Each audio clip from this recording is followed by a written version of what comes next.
Dans le forum de discussion de ce jour, nous allons nous intéresser à l'hégémonie de l'Union progressiste dans la 8e circonscription grâce à Ousmane Traoré. Alors, Charlot, bonjour. Oui, bonjour Latifat. Sous le leadership d'Ousmane Traoré, de nouvelles déclarations d'adhésion ont eu lieu au sein de l'Union progressiste. Qu'en pensez-vous?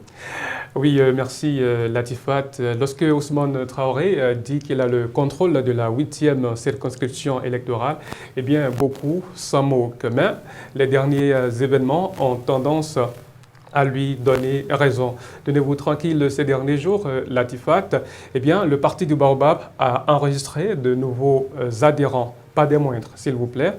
Au niveau de la 8e, il y a par exemple le chef de l'arrondissement de Pébié dans la commune de Pereret. Il y a également 9 conseillers FCBE de Dikipero dans le 3e arrondissement de la cité des Koboro. Il y a aussi 9 conseillers FCBE et BR confondus du 2e arrondissement. Ousmane Traoré est en train d'huiler la machine UP dans la 8e circonscription électorale et surtout c'est lui qui est le guide du mouvement Les Jeunes Leaders. Et dans ce mouvement, on peut retrouver des anciens caciques de FCBE, de Bloc républicain et de l'ex-parti Union démocratique pour un Bénin nouveau.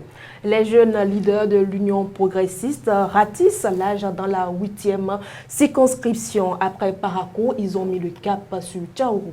Effectivement, Ousmane Traoré a décidé donc d'amener le pion à certains ténors de la 8e circonscription électorale.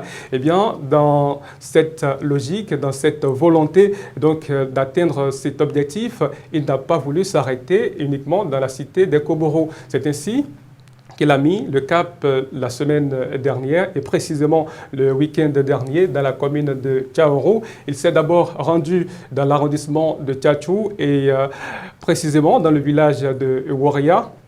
Qu'il vous souvienne que l'héroïne Sekinantou a bien su sauver des âmes sous le fleuve de Waria il y a 1 an ou 2 ans environ. Donc il a fait un don de tonnes de ciment à la population en vue de l'érection d'un pont dans l'arrondissement de Tchatchou.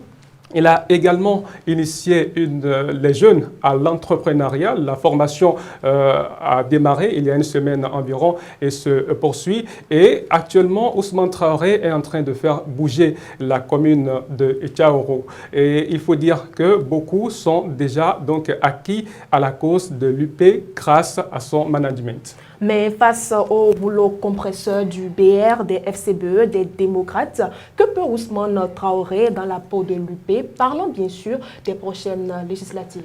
Eh bien, Latifat, dans la 8e circonscription électorale, il y a des dinosaures, il y a des géants comme Rachidi Gbadamassi, eh bien, comme Samou Seydou Adambi et Charles Toko du parti du Cheval Cabré.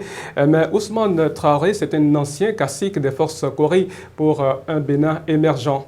Il faut dire qu'en partie, c'est grâce à lui que les forces Kori pour un Bénin émergent ont pu avoir le dessus sur le Bloc républicain et l'Union progressiste lors des dernières communales. Aujourd'hui, Ousmane Traoré a quitté la barque FCBE pour l'Union progressiste. Il faut dire que c'est une recrue de taille pour l'Union progressiste. Donc, dans la perspective des législatives de 2023, Ousmane Traoré estime qu'il n'a pas peur de ceux que nous considérons comme des dinosaures, de ceux-là qu'on considère comme des propriétaires de la 8e circonscription électorale. Il dit qu'il est donc prêt à les défier, qu'il va mettre tout en œuvre afin que le parti Union progressiste puisse avoir le maximum de députés à l'Assemblée nationale au soir des élections législatives de janvier 2023.